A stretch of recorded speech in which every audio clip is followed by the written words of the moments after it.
But maybe I'll start with myself. Maybe there are few people from international and maybe local who doesn't know me. My name is Abdullah Al-Muniri. I'm a PhD in epidemiology from Sweden, and currently working as the Director of Strategy and Planning at Oman Medical Specialty Board.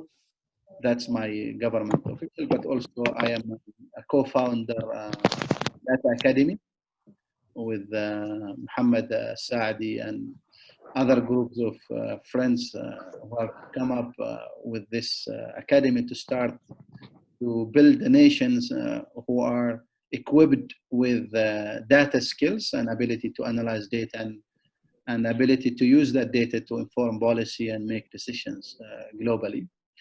And we have recently started, and this is the first webinar. And actually, we have the privilege to have Sabu as the first guest to the Data Academy. And we are looking forward that this webinar series will continue later on with other guests. But for today, we are honored to introduce Professor Sabu Padmadas. He's an Associate Dean International, Faculty of Social Science, Professor of Demography and Global Health, founding co-director of Center for Global Health, Population and Poverty, and the India Center for Inclusive Growth and Sustainable Development at the University of Southampton. I had the privilege and the honor to co-supervise a PhD student with Sabu, and we've been working together in the last maybe 4 to 5 years with several projects. So before we start, just as a housekeeping, I would like to require everyone to mute their phone, or Muhammad or Yusuf, everyone right now. And we'll let Sabu to go ahead for the next 20 to 30 minutes. And any questions can be put in the chat. I will ask Sabu then after that. Or otherwise, we might open the questions later on if anyone wants to ask directly. But for the next 20 to 30 minutes, please, everyone can take the mute and let's enjoy and listen to Sabu. So Sabu, floor is yours. Thank you, Dr. Abdullah, for that very generous introduction. And good afternoon, everyone. Salam alaikum, kaif halik. I should also say namaskaram because there are people from my own state, but also generally. I think let me first also thank my dear colleagues, friends, brothers, and sisters from all around the world, particularly Dr. Abdullah Al-Muniri, with whom I have worked very closely, Amira, whom I'm really proud to be associated with, Dr. Yusuf Al-Busaidi, Research Council, Ministry, the Royal Oman Police, Ministries of Manpower, Planning, Education, Health. So it's been a huge learning curve for me. And also Dr. Sahran from SQU, Said Al-Brashti, Aisha, Atika, Dr. Sausan from NCS. So the list goes too long. But also, I think I must say that Oman is a country that is very close to my heart for various reasons, particularly people and society. And I wouldn't even hesitate to say that in modern times, Oman is probably judged as the world capital and the best example for maintaining peace and solidarity. So I think that's something that I would really like to highlight whenever I talk about Oman. So I think what I'm going to really start with is that I'm going to start with saying greetings from Southampton. This is just a positive note by sending love from Southampton. And you may also see that there are some meanings behind these 3 letters later on. But let me also find out that, well, I hope you and your dear ones are safe and well, because we all know that this is one of the most turbulent and extraordinary times that mankind has seen for ages, I think, especially since the world wars.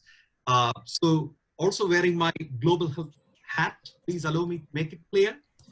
Please do not underestimate COVID-19, because now several 100,000 people have lost their life, they died, and millions are affected by one single contagious corona novel virus.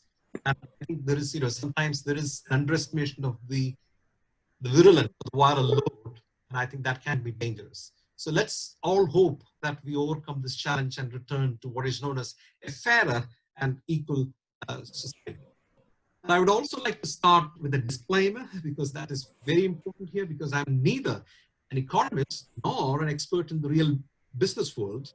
But whatever I say here is based on what I've observed and learned from my esteemed colleagues across the world, and then particularly from Oman, from GCC, and so on. But however, I'm going to base some of my arguments that economic analysis tend to focus more on supply and demand, productivity, and so on, and often miss out the bigger picture in terms of population, the environment, and technology, and so on. I think that's something that's very important.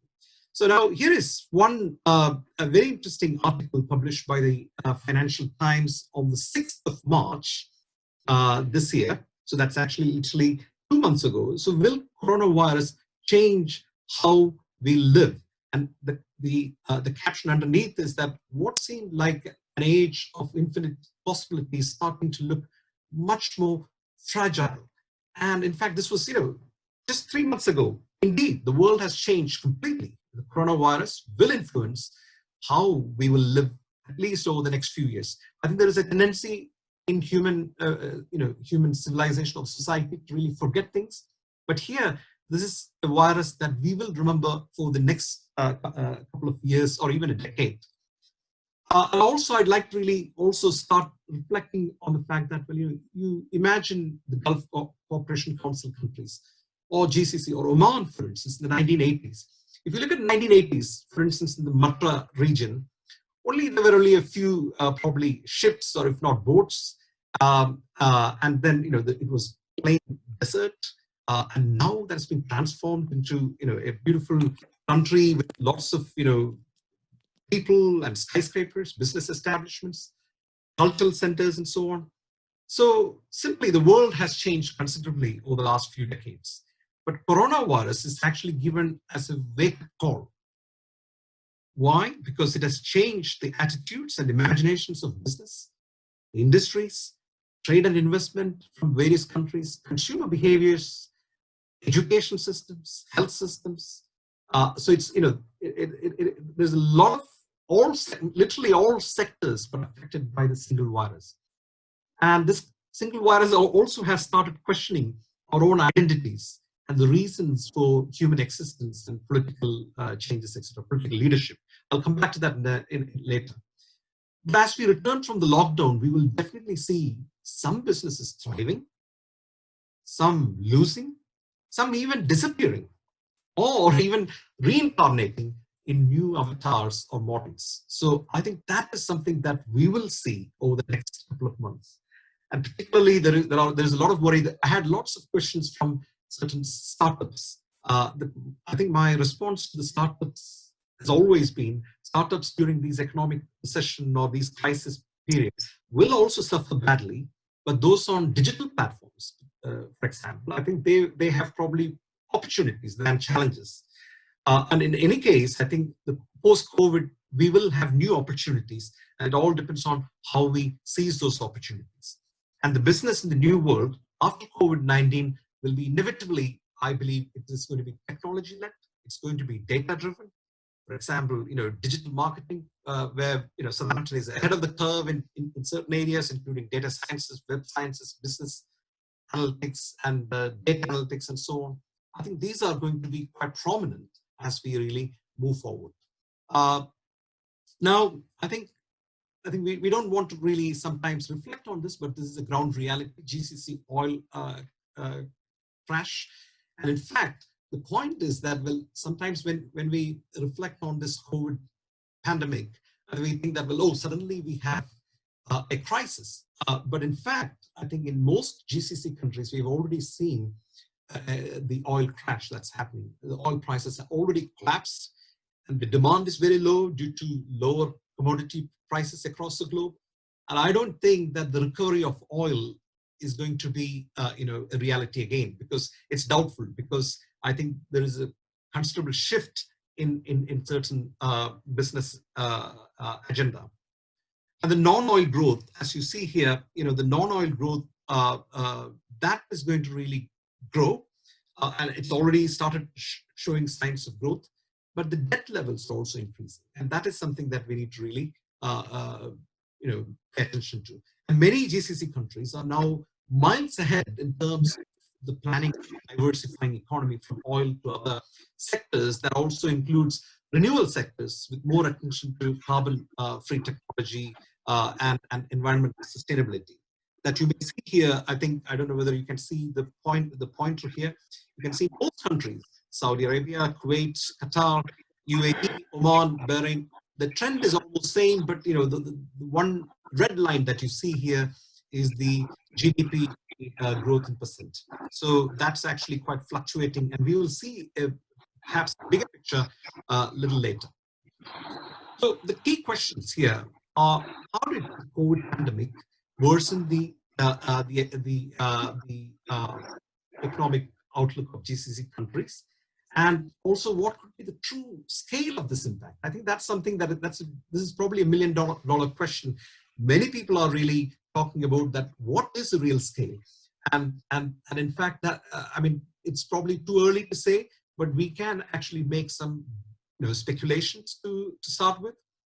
And the third question is, how can we recover from the economic damage and volatility in GCC countries post-COVID-19? It's not just in the GCC countries, but across the world. And there is something that I would like to highlight is the interdependence in today's world. As the world is dividing much, much faster these days with the rise of populism and all nationalism and all those kind of Brexit and you name it. And so these are all happening. So in those circumstances, unless there is a unifying model, I think we are going to see more economic damages in the future. So I just would like to really ask you a question. I think if you can actually just quickly give me some indications of how much money you spent over the last few weeks. We can actually make this interactive. So if you have any questions, if you have any responses, please give me a few, 2 or 3 shouts. How much money did you spend over the last few weeks? Anyone? Actually, my expenses decreased by 70%.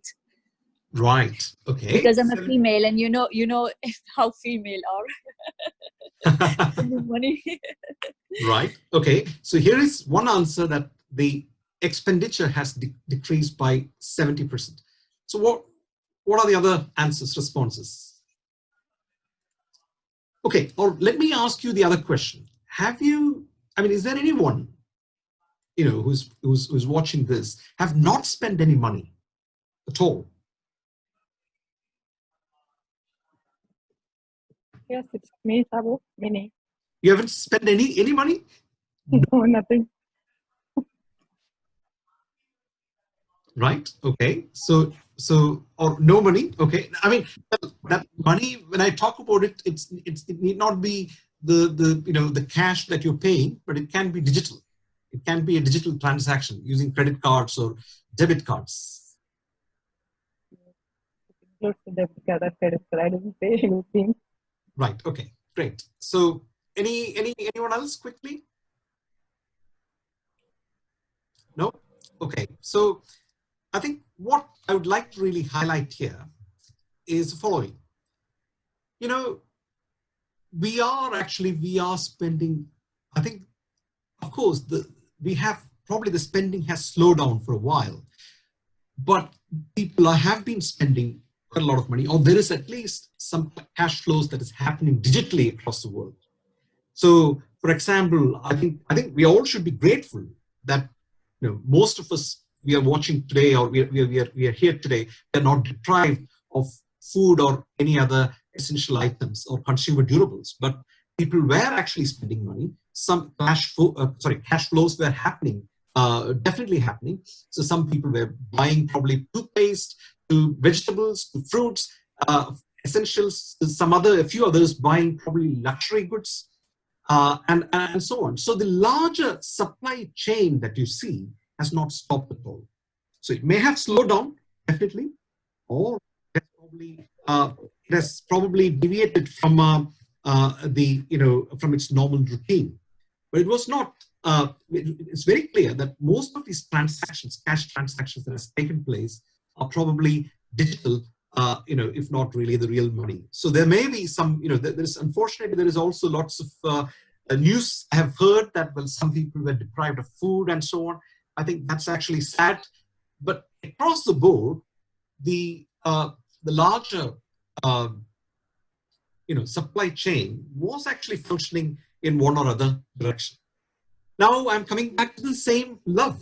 So these are, apart from these three letters, it's also, these letters also indicate some shapes. And these are probably the shapes of what we call the recession. So for a global domestic product, like here on the y-axis, and then you have time on the x-axis. This is a recession that nobody wants. Nobody wants to be on that L category, because nobody is going to really fall like that and then be there like forever. In most cases, vast majority of the cases, it's you or we. I mean, you is actually, of course, the recession will kick down the economy for a while, and then it'll remain there for a while, and then it'll go up. And then we is actually something that is probably expected quite often. I think, when we look at probably what happened in the last couple of decades, the economic recessions, most of them, they were V-shaped. Now, here is one clear data that you have. The world, this is the world GDP, and this is actually the real GDP growth plotted in annual percentage. So I think here I would like to really highlight something that also sometimes, that we should not just see everything in economic lens, but I would strongly argue that we need to zoom out and reflect on the reality of the society. So that includes, for instance, demographics, geopolitics, the environment, and so on. And particularly important is actually the history.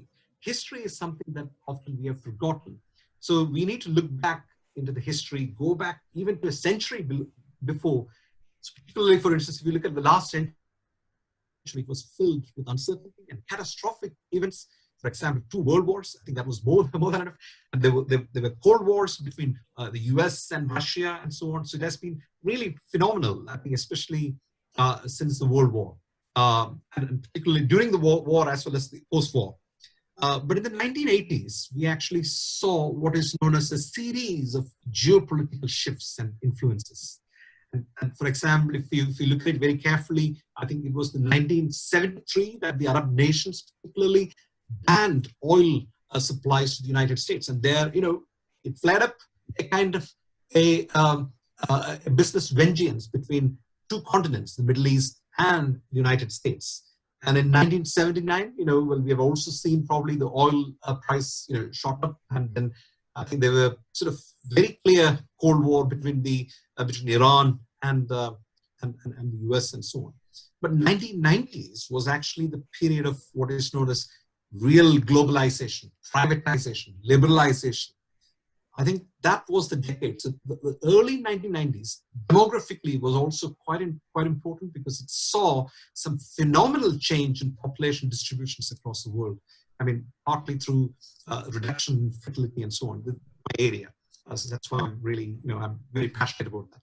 But that globalization, liberalization, and privatization that we talk about, I think it not only helped gain strength and revive global economy, but also it had an impact on the on people's lives, ordinary lives. That means, like, millions of people getting out of poverty, for instance. I think through China's family planning and open market policy, we saw probably over 400 people lifted out of poverty in the last 2 decades, and that I would say that is phenomenal. Now what we see currently, since 2000 or 2010, after 2010, it's rather disappointing.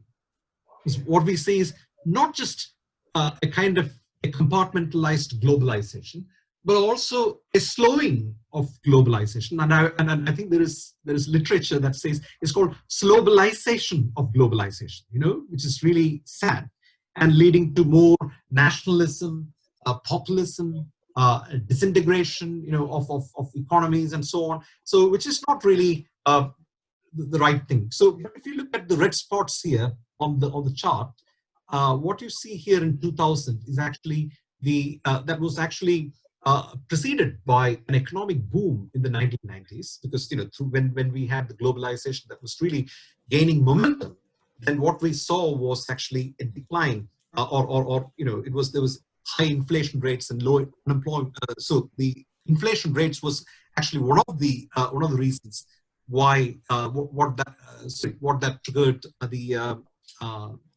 global economic crisis at that time. But it was actually slowed only in some parts of East Asia, primarily, including tiger economies, or like Singapore, Hong Kong, Taiwan, South Korea, and so on. And it was also followed by the 1997 Asian financial crisis. But in 2008, I think we saw the Great Recession, which was spurred by the collapse of real estate markets and banking sectors. The Lehman Brothers, I think it was really totally unexpected. For very few people predicted that recession, and that was even that was again another wake-up call that we need to really be looking at data very carefully, critically, and often examining by going retrospectively, historically, and so on. So the world economies were hurt very badly during that 2008, and in fact, that recession is also known as the Great Recession, the Great Economic Recession of the modern or the 21st century. In 2010, I think what we have seen around towards the end of 2010, we saw Arab Spring starting in Tunisia and spreading across the Middle East. And in 2012, another global economic crisis. There was another V. So you see that lots of V shapes here. So I think because it's a global picture, you don't really see lots of V's there. But if you take, for example, countries, even including in the GCC countries, you will see lots of V's and W's and U's appearing in the chart, which is really, again, I think, well, economists would agree with me that sometimes the real, so the GDP is probably not a very good measure, because it doesn't really take into account of the welfare, measures, etc. But it's just purely a good comparison indicator that's widely used. So there may be some other stories that are left behind, sort of behind the graph that we see. But what we have also seen is that 2012, following that, after the Arab Spring, we also saw a global economic crisis. But at that time, this was actually particularly focused on advanced and major emerging economies, because there was also Eurozone debt crisis around that time period. 2016, wow, that is actually some phenomenal, I think nobody would forget that, probably that time, 2016, that time period. And 2017, 2016 was actually when the Brexit was announced, probably towards June, I guess. And then in 2017, we had President Donald Trump came to post. And ever since that, I mean, with due respect to those national leaders, but what we've seen is actually, we have seen, the economic Cold War evolving between different countries, and even within Middle East, there have been some cold economic wars happening. So, for instance, one thing that is very obvious is the Cold War between the US and China. And I think I'll just move to explain. This is actually across the emerging markets. But I also included Africa here just to see, because Africa is going to really be one of the leading economies in the world in the near future, I think, because of various reasons. But then there remains considerable uncertainty because African countries, several African countries, are behind the curve in terms of making the best use of their demographic dividend skills, etc. But what you see here, this graph shows you the comparison of the world with the main economies like the US and China and so on. So here, one thing that is very clear is that China's position is relatively very strong here. Because why? Because even during this COVID crisis, what I've been hearing from my colleagues from China is that they had lockdown measures, strict lockdown measures for a while. But then when that was released based on local decisions, very strong decisions, they started to sort of regain the economy. because, well, we know that, well, it is, I mean, although manufacturing is fading away from China, it is a manufacturing and spending economy. There's high productivity. People work very, very hard. And the supply chain, there is, in China is incredible. I mean, in terms of like, or when we talk about, systems like Amazon, for instance, I think that in China, there is something related with Alibaba and so on. These are really vibrant systems which have been active for a long time. So I believe if the US, well, in a nutshell, if the US dominated the world economy in the 20th century, especially after the Second World War, the first quarter of this century will be inevitably, I think, China. And there is no doubt about that. The first 25 years, that means until 2025, 2030, we will see China really rising to certain levels. And the next 3 decades after that will be inevitably India. So India will be really the leading, the economy. As you can see that even in those recession periods, I mean, of course, India got affected, but China, it's not, I think the impact is not really that strong. Part of the reason was that exactly the same thing that I was mentioning. But the United States, on the other hand, I think of course, today it's one of the world's largest economy. In fact, the United States controls about 25% of the global economy. And if you look at, for instance, the business transactions, probably more than 80% of the global business transactions are in US dollars, right? Not in any other country. It's not real. It's not dinar, or it's not rupee or anything. It's US dollars, 80%. And that, I believe that recently, particularly since the economic Cold War between China and the United States, there is some kind of shift there, and shift towards China, especially now when we see a failure in the United States leadership to controlling COVID-19. So the US is unfortunately, in terms of managing this epidemic, I mean, rather than showing global leadership, I think they couldn't really cope with the situation. So what has happened here, quite quietly and without anyone's knowledge, is that probably China has taken lead already, seizing the opportunity. So, but what China needs, I mean, I have worked in China for many, many years, and I have lots of friends in China. I do respect and value that friendship and collaboration. But what the country now needs is more transparency in terms of data, in terms of the business transactions. They need to gain trust from the rest of the world and distribute its wealth more equally. If they don't do that, you will see the collapse of China within the next decade, because that is actually very important. And China has also the capital. Well, if you look at the cash, they have the capital, and their role will be significant over the next few years. So, although these days, I think we have seen lots of discrimination against countries, and this is probably the time that we should wake up to the reality and accept the fact that, look, I mean, more collaboration, or integration, not disintegration, more creation, not destruction. I think that's the kind of mentality that we should really think about in the future. So here is what you really want to see in the Gulf Cooperation Council. So the Gulf Cooperation Council countries, if you look at it very clearly, Qatar, I mean, with a very small population, it has really had a significant growth, I mean, especially in the early 2000s. And then we see, again, lots of fluctuations. And here, after probably 2012, we've seen most of the economies across Gulf Cooperation Council is actually, kind of falling in the sense that it's touching the almost zero growth rates. And some countries have actually gone below zero, like Kuwait, for instance, for a while. And then there are also regional imbalances in terms of distribution of wealth, distribution of power, geopolitics. Many things have played, but particularly, I think the most important thing to note here is the oil crash.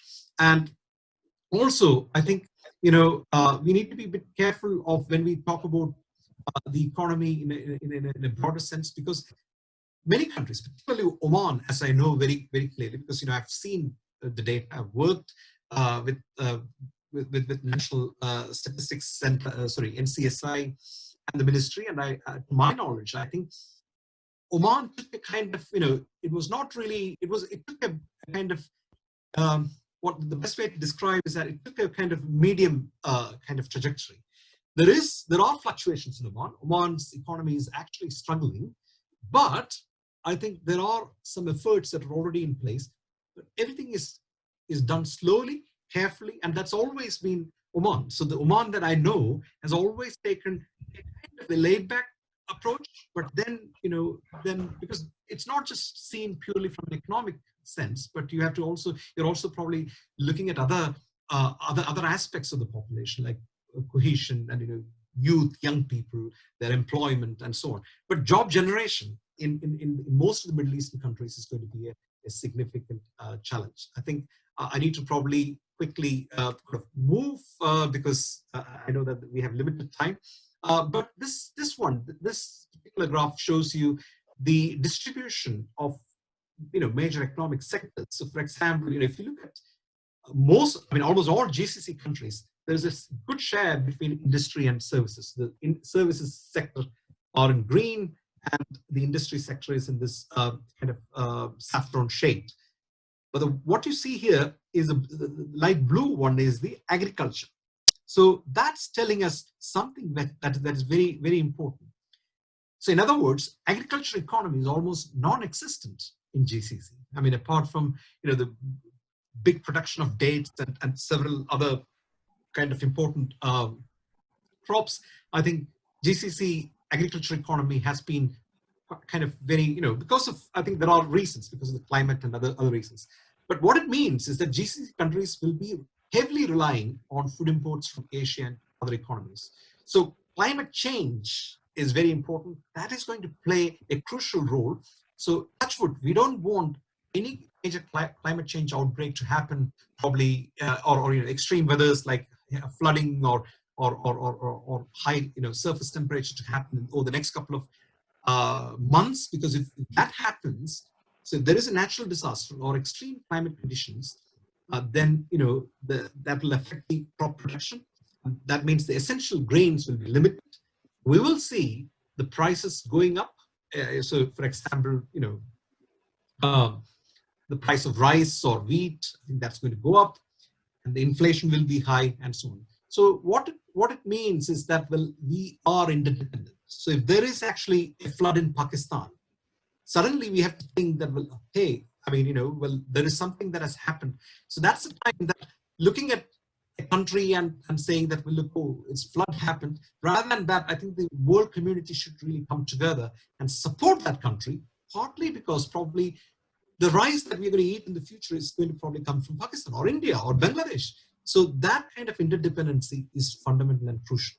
Now, the other important point that I'd like to really mention is that, I think this will probably summarize some of the impact of COVID-19 on economic sectors. So high impact, I think, well, we have seen real estates, for instance, badly hit. I think that's across the world, not just in the Middle East, but also, or in the GCC, but across the world, but particularly GCC countries, real estate.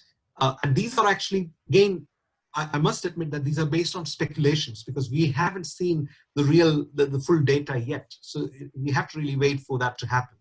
Power and energy sector is affected. Manufacturing, I think, severely affected. Hotels, food, and tourism. Tourism particularly, that industry is almost collapsed. And it'll take a long time before we can actually revive these sectors, hotel sectors. So some hotels, for instance, are actually advised to open, but then then you have to have consumers. You have to have customers to really use those utilities. So that, I think that there we will see securities. That also includes a lot of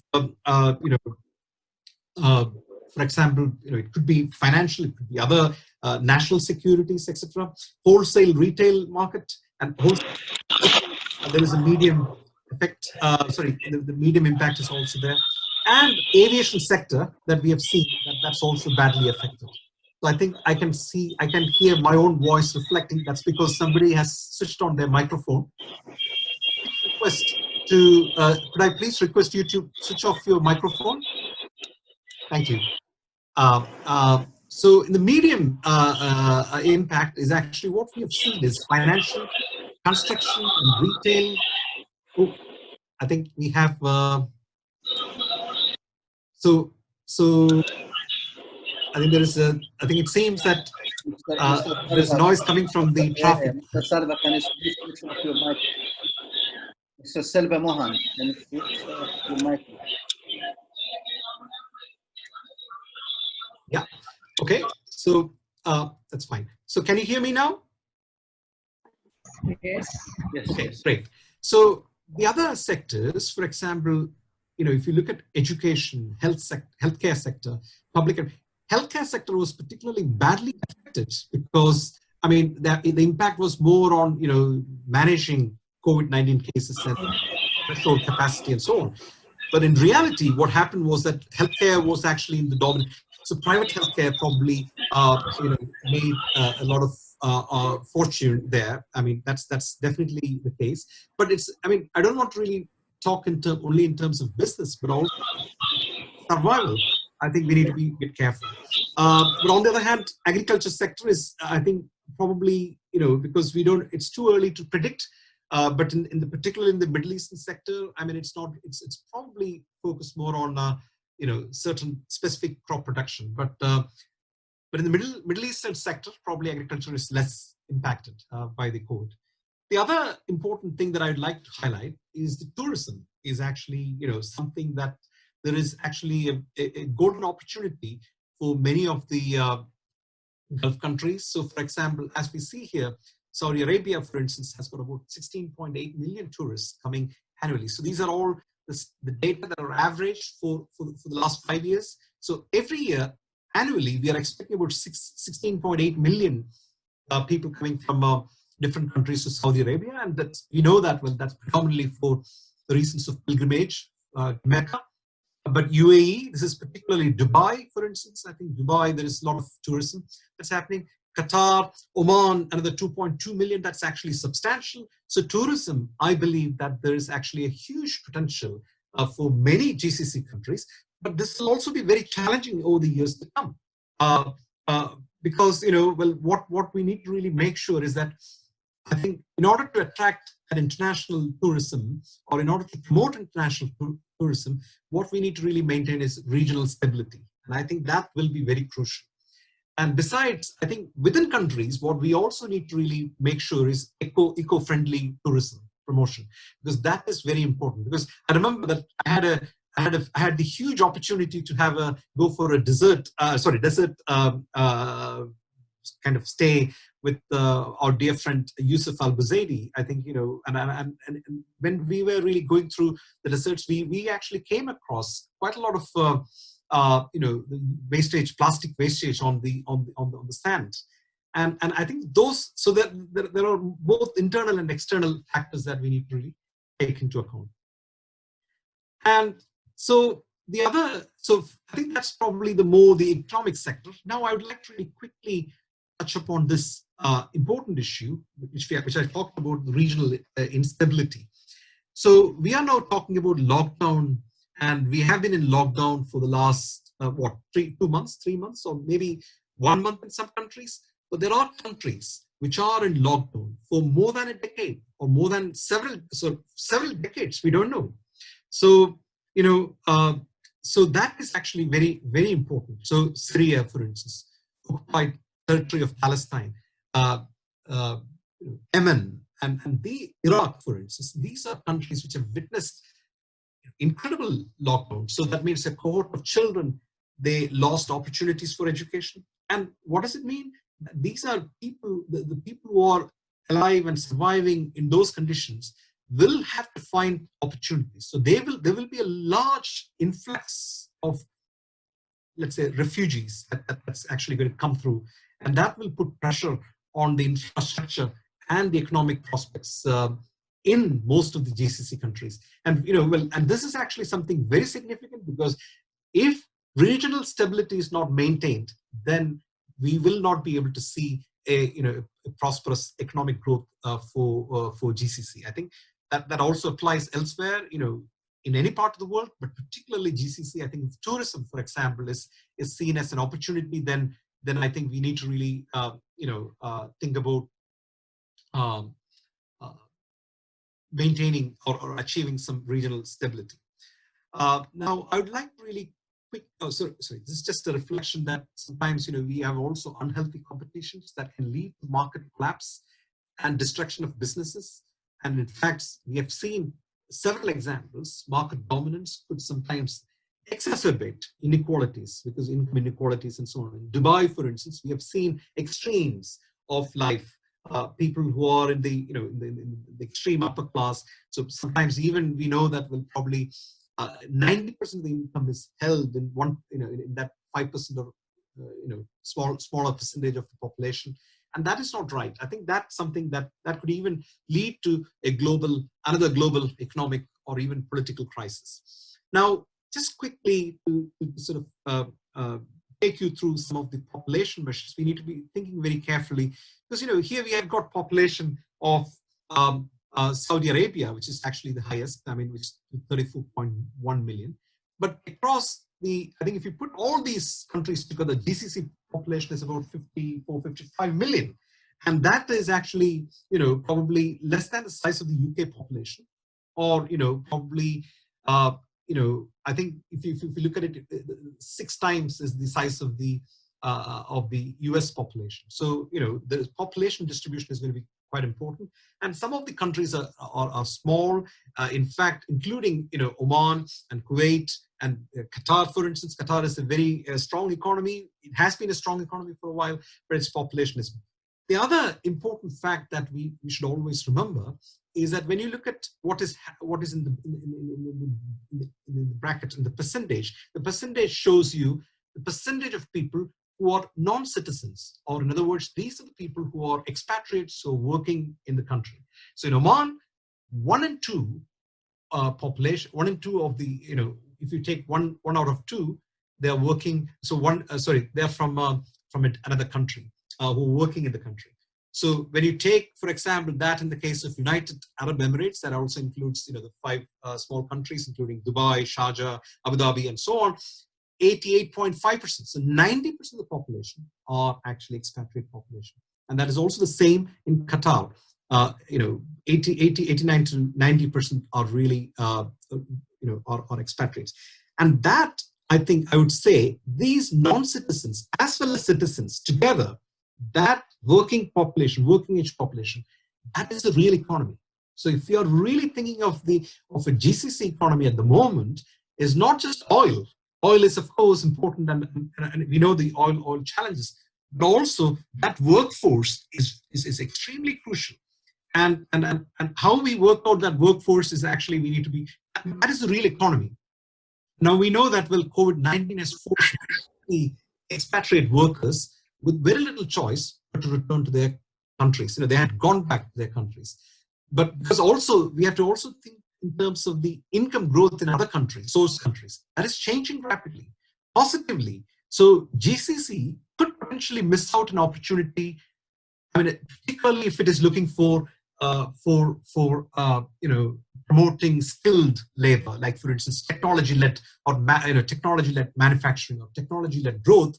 Then the GCC countries, like any other country, like the US or any other country, would require that skilled workforce. And where are these people going to come from? They are primarily going to come from India, mostly, or other South Asian countries or Southeast Asian countries. But again, we have to remember that the income is also, the wages are changing in those countries. So there are now probably India presents, there is actually a discussion now that whether India is going to replace China as the world's manufacturing capital. And in fact, there's quite a lot of opportunity in India, as the country is sort of experiencing a lot of changes.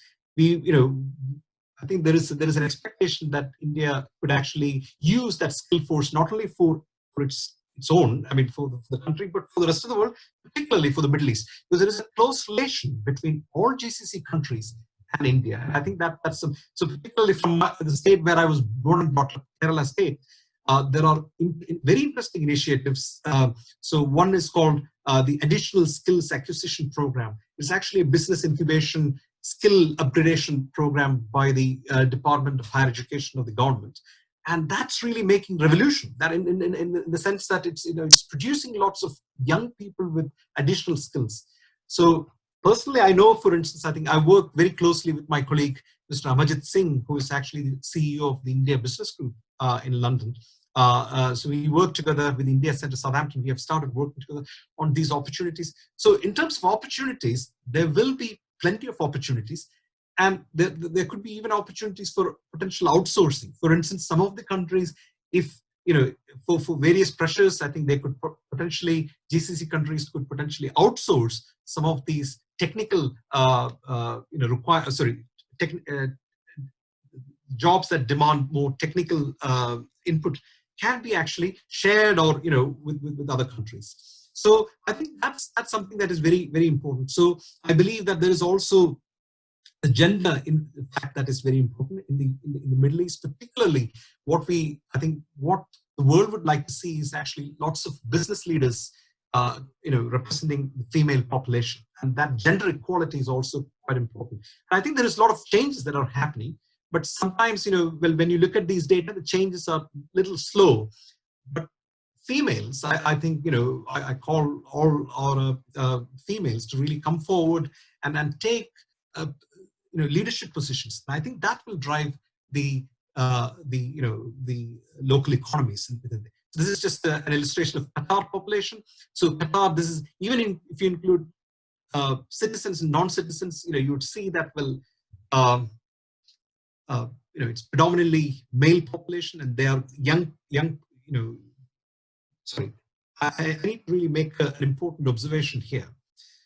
The one of the aspects that we see here is that, this is actually the population pyramid. So in the past, for instance, 20 years ago, if I had the same graph in Qatar, you would see a lot of people coming from the 15 to 19 or 20 to 24 age group, particularly males. And that is now shrinking. Although there is a demand, there is an increase in supply from many South Asian countries, actually, the number of people who are coming into the young people who are coming into these to the GCC countries, there is a reduction already seen, and as this is clearly, I think, visible in this graph, and that could be attributed to other various measures like the nationalization measures like Omanization, Emiratization, Kuwaitization. So all these have probably led to that change. While that change is inevitable, we also need to really look very carefully that there is probably an aging of the immigrants who are already, or aging of the expatriate population who are already in the GCC countries. And that will also determine the course of, the future course of economy and economic growth. So this is Saudi Arabia's case. I think, in terms of proportionate share of immigrants, it's low, but still it's a large country. And you also see that, a lot of people working, especially from Indian states, particularly Kerala, Maharashtra, Gujarat, working in Saudi Arabia. So this is just to give you a quick glimpse of the global migration flows. And I'm always proud when I show this, because this is from one of our PhD students who did this wonderful, infographics, because data is very important. And what it shows here is that, these are females and males.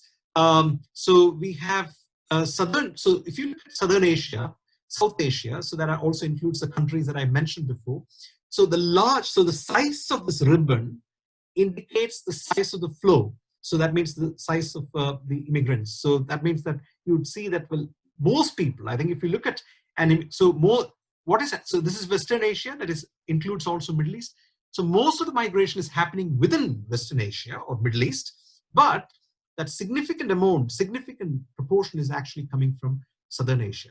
And that trend is also the same for females. I mean, although in relative terms, the share is smaller, but I think females are also, and we also see a lot of flows of people from different parts of the world, different parts of the, different continents, regions, and that's probably mainly for business or business reasons. Right. So I think just to conclude, I think I took more time than I estimated, so please forgive me for that. But to really move forward, I think what we are looking for is actually more a kind of an investment for sustainable economic growth. So again, I reiterate the fact that COVID-19 is actually a wake-up call, and this is a time for businesses, for employers to reboot and then and then start thinking differently. So we will be living in an era of data. So, and any decision making that we will actually make will be data driven. In fact, data is a new oil, as I learned, I mean, from many places, including the recent conversation that I had with Dr. J. Kiran. So, you know, that is actually going to be one of the kind of driving force in any business, any sectors that you take. And also equally important is the investment in human capital, skills, and jobs. And you know, the economy that we are going to think in the future is knowledge-driven and innovation economy. So innovation is sometimes used in a very loose sense. Innovation doesn't mean necessarily coming up with new businesses, but also actually using certain, you know, mindsets and tool sets and skill sets to really come up with new ideas that you can actually experiment in different sectors. And the manufacturing will be inevitably, it will be technology led, and entrepreneurial leadership also is also quite important, the businesses, startups, etc. But the future, as we know, that the automation, machine learning, and robotics is going to be crucial. And this is something that I really love this very interesting quote from Mr. Vinod Khosla, who's an Indian American businessman and venture capitalist. He said that in the next 10 years, data sciences and software will do more for medicine than all of the biological sciences together. So we hope, I mean, I wish to see probably perhaps more application of, you know, artificial intelligence and machine learning to understand. In fact, I think, you know, people like Ayman and Dr. Ayman and Dr. Amira has already taken that, and Dr. Abdur Rahman has already taken some steps to really use that kind of machine learning tools to really understand COVID-19. But one thing that is clear is that as we move forward, this is going to really drive our lives, and the data sciences, or the big data are going to influence the way we live extra. I'd like to really also, you know, reflect on this very interesting quote from the former president of India, whom I had the opportunity to meet as well.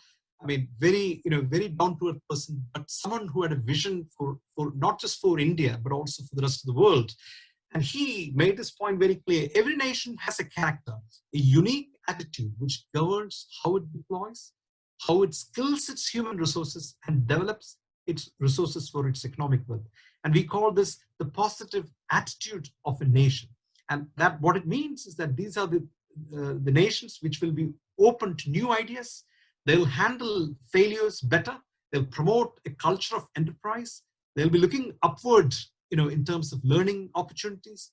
They'll experiment and create knowledge. And I can already see that Oman has taken some initiatives in this regard. And we wish to really see this coming through in the next couple of years. Perhaps a fresh start for mankind will be an opportunity to embrace this change through innovation and creativity and ensure inclusivity, humanity, and sustainability. So these are, I know there are lots of itties there, but these are quite important because an inclusive growth is what the world needs. And we need to really build a fairer and equal society. I think that is very important. So I'd like to really stop by giving one very interesting quote from a very influential poet from Persia. I mean, the old days, 11th century, I think, Maulana Jalaluddin Rumi, who said that the pains you feel are actually messengers. So what an interesting quote, and what a timely reference, because I think what we are currently seeing in the whole world is the pain is actually giving us something. It's a wake-up call for the entire humanity. And with that, I think I'm going to stop here because I think I took more time, but I hope I was able to really share some of the observations and some of the interesting data that we have seen around the world, particularly in the GCC context. And I'd like to stop here. Thank you.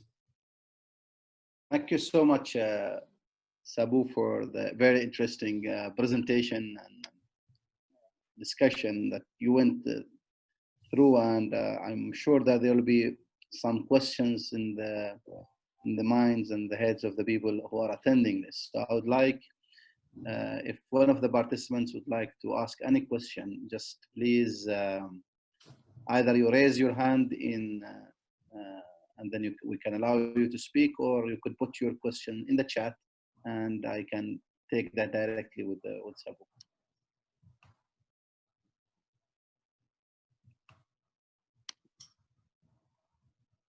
Yes.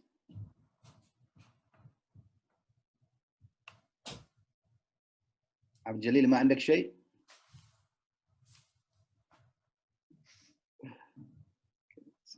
Doctor, don't forget to tell him about feedback. Yes, okay. But let's first of all hear from the people. If you can put your questions. Otherwise, Sabu, I have a question. Sure.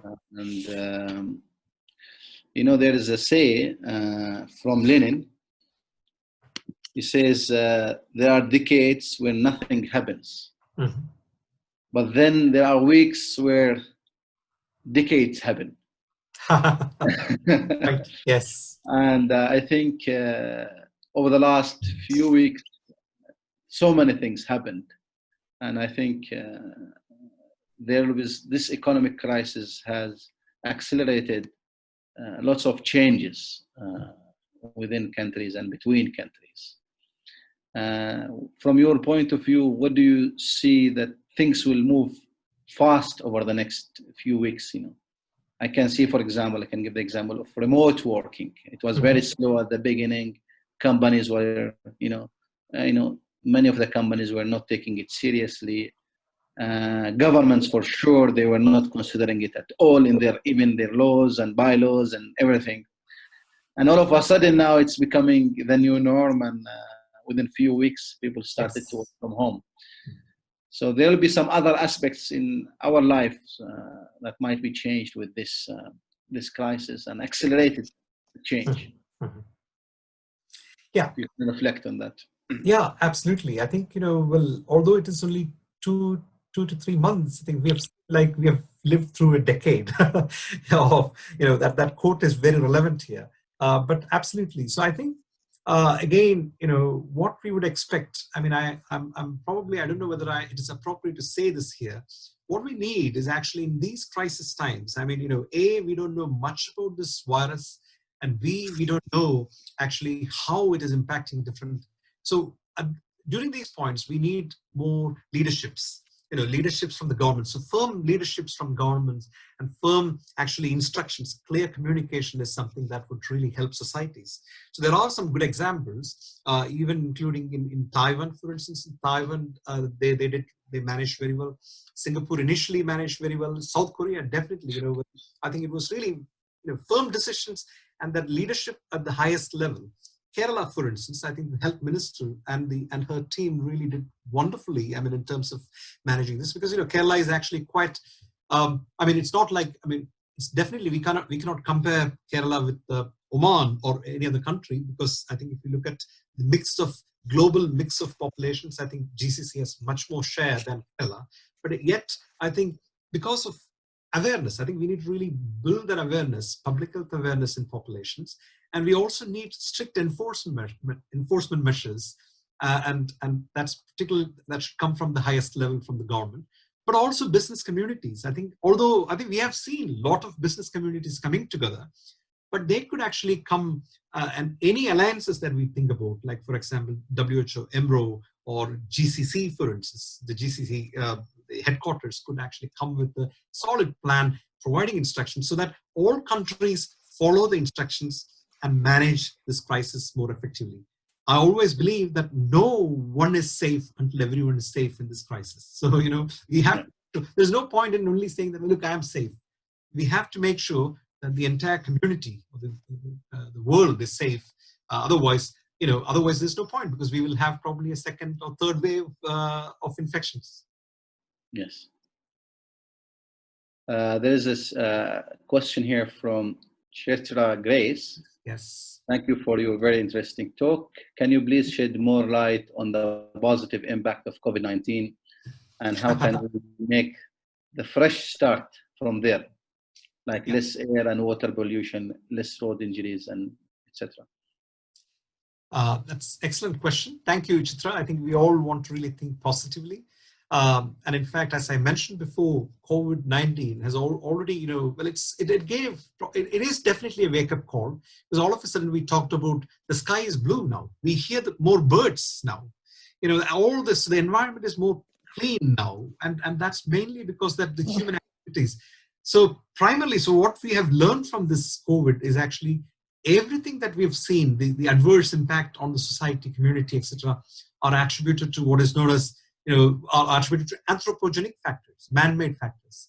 So moving forward, I think we need to really think more positively, because there will be lots of people who would be,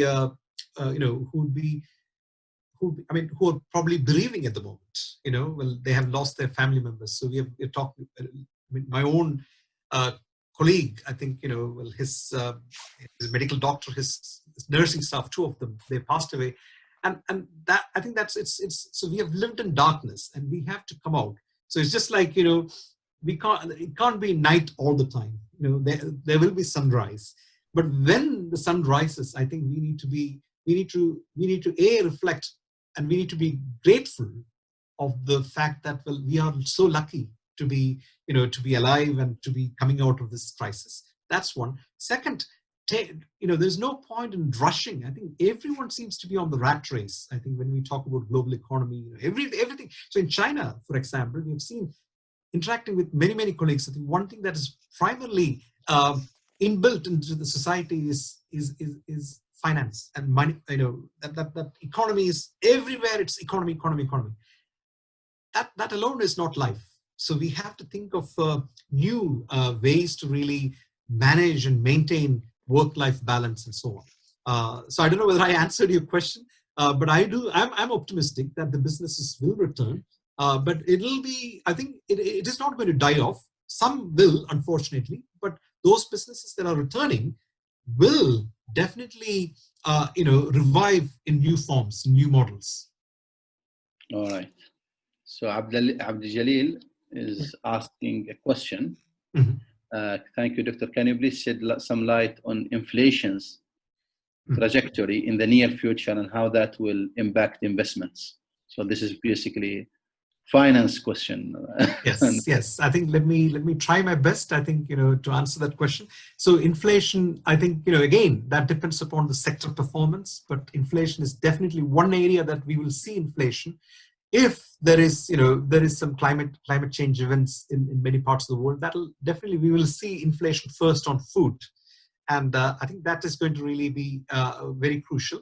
But then the other thing is about retails, like retail performance, and that will also I think create some kind of turbulence over the next couple of months. But I think it's quite early to really do a forecast. But what IMF, the International Monetary Fund, they have kind of stochastic, or probably model-based predictions, which show that, well, there is actually, usually what happens is that after recession, there is a lot of energy in the populations, and we will really move much faster. So I think we are unlikely to see probably inflation in acute forms, but there will be inflation definitely because of the changes in the supply chain and the global markets. But I think that over the period of time, we will be able to really see a kind of a positive impact on economy. And America, in the US, the United States will definitely, will rise. There's no doubt about that. And that has been their approach all the time. And I think with President Trump in place, I think there's a lot of, control inside. I think they want the businesses to be inside the country, and there will be some ideological shifts even in that leadership, because again, I think looking at the timeline, President Trump, when he made an announcement in early March that look, this is not going to affect the United States, we will flatten the curve in seconds, he proved it wrong, right? Along with the presence of science, everything, all information technology, everything. So I think this is probably also a wake-up call for him to really reflect on the global position and the interdependence and so on. So I hope, so the inflation is going to be quite crucial. Yeah. All right, just because your friend, Dr. Yusuf Busaidi, is putting some more difficult questions here. Right. So he's asking about how will COVID-19 impact the rise of populism, reflect on the rise of populism in India, and how this will affect India growth prospects. and what is the prospect of another world war? Cold War, right? Oh, that's a very, World war, yes. World War, right? Yes. Okay, so very interesting question. I think, you know, this is again, this has given a wake-up call to all those leaders who are, you know, I think who are probably claiming to be in that populist sort of scenario. But I think, to be fair, it's quite, yeah, the question from Dr. Yusuf is always challenging.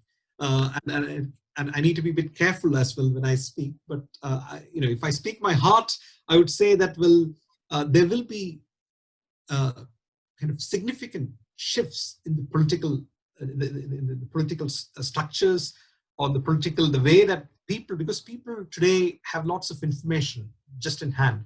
So they will use that data through social media or any other platform.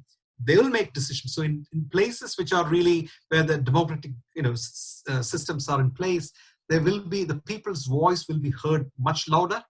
But at the same time, I think, you know, in India's case, for example, I think when Prime Minister Modi came, I think he came with a lot of vision and he came with a lot of energy and enthusiasm, and it is still there. But in terms of really touching the ground, like, for example, he introduced some measures, which is the demonetization measures, and later on some kind of you know, citizenship amendment bills, etc. That created lots of unrest in the society, and that has also slowed down the economy for a while. So I think, you know, so India could have been really, you know, I think it's just very, now looking backwards, if we see, well, if those interventions were not in place, we would have seen India to be really performing more or less at the same level like in China.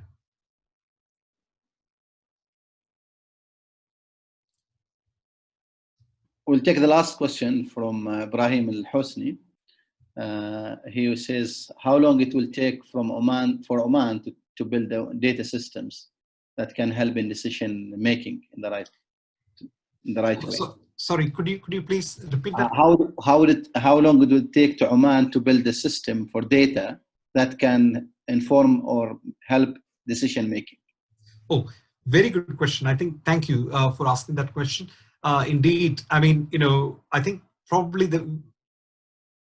it has always been like that. I mean, that we need more data. I mean, as much as data that we can actually collect, that's important. Not just that, but also clear documentation and also recording of data systems in a more transparent manner is what is important. I think so that particularly that data transparency with the COVID, I think China, you know, will be actually expected to answer certain questions in the future. And one of the things will be actually data transparency. So data, just like COVID, for any other business, it's very important. And I think the future of the future economic, lots of economic decisions, business decisions will be made based on that data. And it's not just, you know, so we have to really triangulate evidence from multiple sources. So that means like different sectors collecting their own data. The ministries or the coordinating agencies should talk to other sectors so that there is a collective effort in that data generation. So it's not just data. So if I am in the Ministry of Manpower and Planning, I'm just collecting data. Well, I would probably need to really also collaborate with the Ministry of Education, Higher Education, and or other sectors or business sectors, to really, so that you don't really duplicate the efforts, but what you produce is of high quality. There is a last question here from Rana. When countries are facing severe economic crisis along with COVID-19 emergency, the poorest group of people in a country like GCC countries or India is suffering the most, particularly the food supply. Yeah, it's a big concern about how countries would provide food supplies. Yeah, in the ongoing crisis. Yeah, thank you, Abdullah. I think that's again a very important question. We've seen a very clear economic inequalities in on COVID impact. So even in Britain, for instance, in the UK, if you look at, for example, the Black, Asian, ethnic minority communities or the BAME communities have suffered a lot.